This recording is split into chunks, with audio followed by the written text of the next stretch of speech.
একদম ঝটপট বানিয়ে নেওয়া যাবে সেই রকমই একটা রেসিপি আপনাদের সঙ্গে শেয়ার করব। নমস্কার, কেমন আছেন সবাই? আশা করছি সবাই খুব ভালো আছেন, সুস্থ আছেন। মৌসুমী রকমারি রান্নাতে আপনাদেরকে আবারও একবার অনেক অনেক স্বাগত। প্রতিদিনের মতো আজও একটা সুন্দর রেসিপি আপনাদের সঙ্গে শেয়ার করব।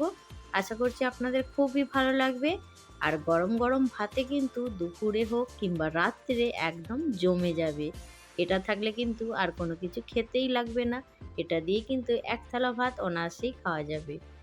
বাজার থেকে এইরকম টাটকা শিম নিয়ে আসতেই আমার শাশুড়ি মা দেখে আমাকে বলল, বৌমা আজকে শিম মাখাটা এইভাবে বানাও যেভাবে আমি বলে দিচ্ছি।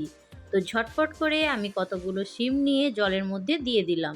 তো জলের মধ্যে দেওয়ার পরে দেখুন, এবার শিমের একটা সাইড থেকে শিমের চঁচটা কিভাবে তুলে নিতে হয়, তো সেইভাবেই কিন্তু আমি তুলে নিয়েছি। তো এইভাবেই কিন্তু সব শিমগুলোকে আগে কেটে পরিষ্কার করে নেব। সিমের দুটো সাইড কিন্তু এইভাবেই চঁচটা তুলে নিতে হবে। আর এইভাবে কিন্তু চঁচটা তোলার পরে সিমটার ভেতরে পোকা আছে কি না সেটা দেখার জন্য একটু দূরের দিকে নিয়ে গেলেই একদম পরিষ্কার বোঝা যাবে সিমের মধ্যে পোকা আছে কি না।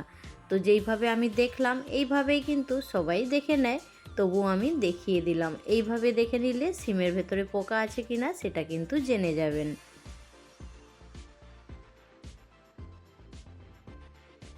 শিমগুলো সব পরিষ্কার করে কেটে নিয়েছি। এবার এইখানে একটা বড় সাইজের আলু নিয়েছি, দেখতে পাচ্ছেন। তো এইখানে আলুটা খুব ভালো করে ধুয়ে পরিষ্কার করে নিচ্ছি আগে।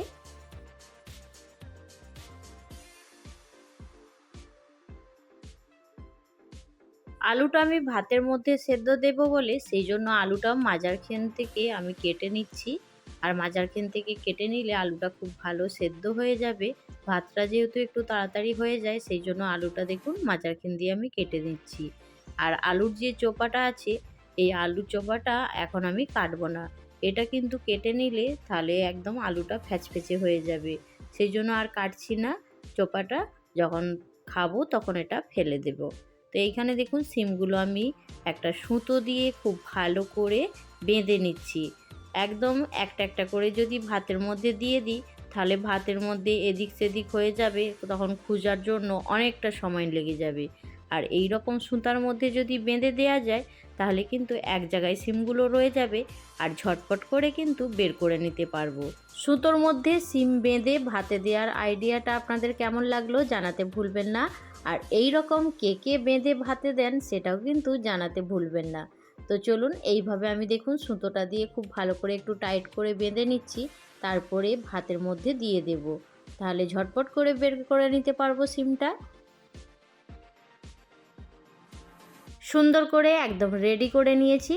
আর আগে থেকে কিন্তু গ্যাস অন করে ভাতটা বসিয়ে দিয়েছি।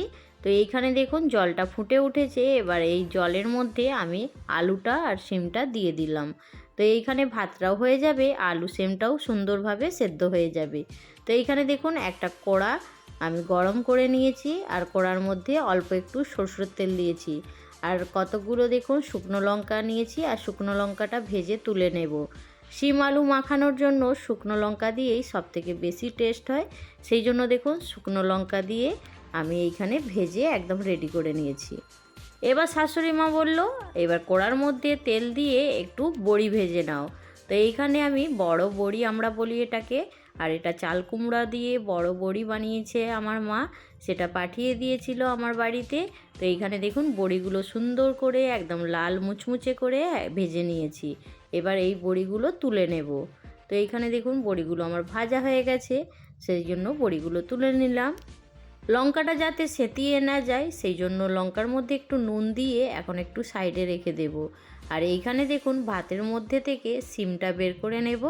আর যে আলু সেদ্ধটা রেখেছিলাম সেই আলু সেদ্ধটাও বের করে নেব।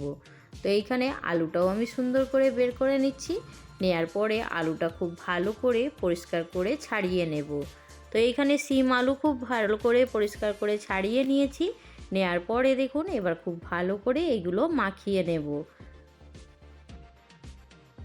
এইখানে দেখুন আগে লঙ্কাটা দেখুন নুন দিয়ে খুব ভালো করে মাখিয়ে নিচ্ছি।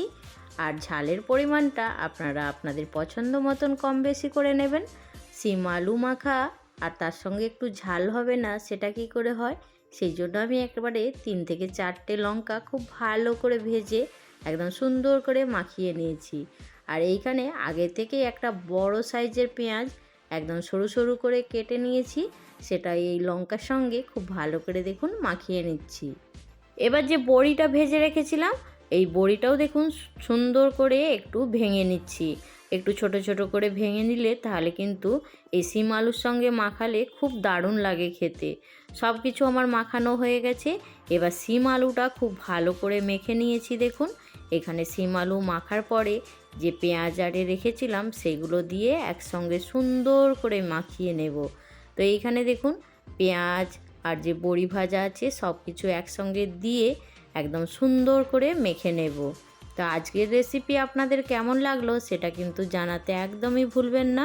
শিম আলু মাখানোর জন্য একটু কাঁচা সর্ষের তেল অবশ্যই লাগবে। তো এইখানে কাঁচা সর্ষের তেল দিয়ে শিম আলুটা একদম দুর্দান্ত করে মেখে নেব। আর এটা খাওয়ার পরে আমার শাশুড়ি মা তো একদম প্রশংসায় পঞ্চমুখ হয়ে গেছে। তো সত্যিই বলছি অসম্ভব সুন্দর লাগে। আর যারা তো খেয়েছে তারা তো অবশ্যই জানবে। আর এইখানে দেখুন আমি সুন্দর করে একদম মাখিয়ে রেডি করে নিয়েছি। এবার একটা প্লেটের মধ্যে নিয়ে নিয়েছি। তো আজকের রেসিপি এইখানেই শেষ করছি। গরম গরম ভাতের সঙ্গে কিন্তু একদম জমে যাবে।